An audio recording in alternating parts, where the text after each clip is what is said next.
বন্ধুরা, কে কে আম খেতে ভালোবাসেন? আম খাবেন? দেখুন, আমি দুটো আম কেটে নিয়ে বসেছি। এখন আমি খাবো বলে ভাত খেয়ে উঠেছি, এখন আম খাবো। এইবার একটুখানি নুন আর লঙ্কার গুঁড়ো মিশিয়ে রেখেছিলাম, এবার ছড়িয়ে নিলাম। ওফ, কি টেস্ট! কে কে খাবেন চলে আসুন, জিভের তো লোল পড়ছে সবার, আমি জানি। হুম হুম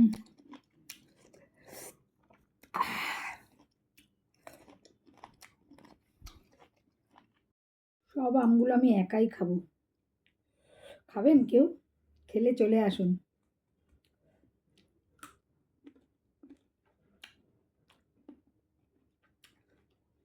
উম,